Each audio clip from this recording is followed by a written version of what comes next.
Nos ajudem com um like aí, porque o A Deriva é o menor podcast da podosfera e precisamos da sua ajuda. Dá um like para nos ajudar. Eu adoro esse início. E aí, isso deu início a toda essa história. E o que é esse tratamento e por que o nome tratamento precoce virou quase que um crime falar esse nome? Tu vai direto para a escória da sociedade se tu mencionar isso.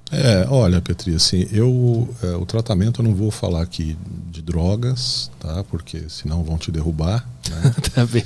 Mas a primeira falácia que tem que ser desfeita é o tratamento, ele é um kit. Não tem kit. Doença nenhuma, se você procurar um médico de verdade, ela é tratada com kit qualquer coisa. Eu vou tratar com kit pneumonia, com kit pressão alta. Porra nenhuma. Por quê? Porque apesar de nós todos sermos parecidos, né? Temos 2 braços, 2 pernas, uma cabeça, um coração, 2 pulmões, 2 rins, temos particularidades. Então eu não posso dar um remédio para um cara que é diabético e dar o mesmo remédio para um cara que não é diabético. Para um cara que tem pressão alta, para o cara que não tem pressão alta. Eu não posso medicar um homem que tem níveis altíssimos de testosterona da mesma forma que eu vou medicar uma mulher que tem níveis de testosterona mais baixos. Então, o tratamento dessa doença, ele envolve uma análise pormenorizada de todas as características do indivíduo. É homem, mulher, fuma, não fuma, tem pressão alta, não tem, toma anabolizante, não toma, é mulher, mas faz reposição de testosterona, aquele creminho que a mulherada gosta de passar. Então são vários elementos que o médico ele tem que capturar na história do paciente para daí fazer uma prescrição individualizada. E a gente sabe que se a gente faz isso quanto mais rapidamente, melhor é o resultado do paciente. Óbvio, existem variações. Então, por exemplo, aqui no Brasil nós tivemos a tal da cepa P1, que foi a que pegou Manaus, né, que devastou aí a cidade. Era uma cepa muito agressiva. Então, mesmo com tratamento adequadamente, a gente tinha trabalho para segurar o paciente. Já outras cepas, como a Delta, aí, que aterrorizou o mundo inteiro, aqui no Brasil ela não está fazendo cócega. Entende? Por quê? Porque existem as particularidades. O europeu tem um background genético de resposta imunológica que não necessariamente é idêntico ao do brasileiro. Por quê? Porque a gente é exposto ao longo da vida a fatores ambientais diferentes do europeu, do americano, do australiano e por aí vai. Então por aí você tira o quanto de informação o médico ele tem que capturar do paciente para poder fazer uma prescrição individualizada. Então não existe kit. Sim. Existe um tratamento introduzido da forma adequada e no tempo adequado. Volto a te dizer, se você tiver com apendicite e for operado nas primeiras 24 horas, você vai para casa geralmente com 2 dias, com 3 dias você nem lembra mais se você foi operado. Se você for para o hospital com apendicite, com 10 dias de apendicite, você vai com o abdômen já todo contaminado por pus, porque o apêndice já perfurou, já soltou secreção purulenta no interior da cavidade, você vai ficar pelo menos 20 dias tomando antibiótico internado. Mas por que o conceito do tratamento precoce foi rejeitado dessa forma tão agressiva? Eu acho que aqui no Brasil, particularmente, e de forma análoga mundialmente, existiu uma grande politização do tema. Por quê? Porque aqui no Brasil nós tivemos o presidente da República defendendo uma das medicações que outrora fez parte do tratamento, que era a tal da hidroxicloroquina. E nos Estados Unidos, o então presidente americano também defendeu esse tipo de coisa. E são figuras reconhecidamente polarizadoras, que ou o cara ama ou o cara odeia.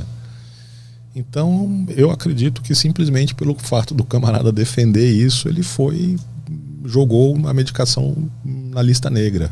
E as pessoas que defendem o uso da medicação automaticamente foram juntos e são rotuladas, né, como defensoras desse ou daquele partido. Veja, o tratamento com essas medicações, muitas delas nem fazem mais parte, porque já se descobriram coisas melhores. Esse é um tratamento que não é do fulano ou do beltrano, porque essas medicações elas existem aqui no Brasil há décadas. E esse camarada é presidente há 3 anos. Ele ter levantado a caixinha lá foi uma cagada. Foi esse o lance. Tá, mas e os argumentos contrários e dados que mostram que esse tratamento, na verdade, ele piora? Como no caso dessa... Como é que é dessa última empresa que está sendo investigada?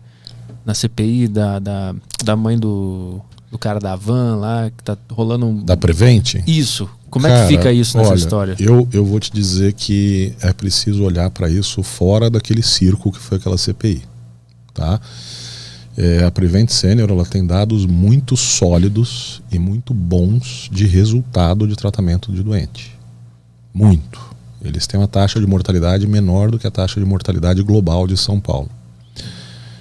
Segundo lugar, se você parar para pensar adequadamente e analisar de forma profissional os prontuários, eu vi 1 ou 2 prontuários de lá porque depois me procuraram no consultório, pacientes que ficaram internados, eu não vi, pelo menos os que eu vi, nada de errado, nada de antiético, muito pelo contrário.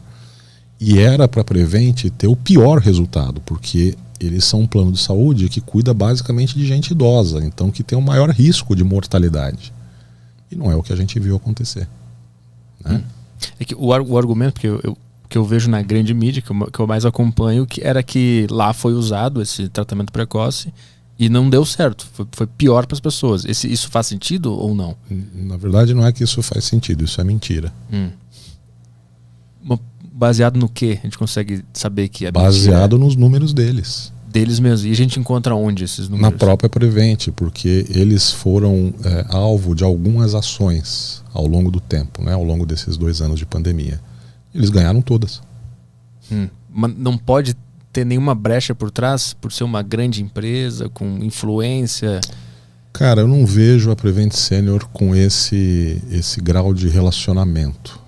Tá? Pelo menos assim, no campo médico, embora eles tenham uma carteira grande de clientes, etc., não é uma operadora de saúde grande, como por exemplo um Bradesco, um Amil, uma Sul América.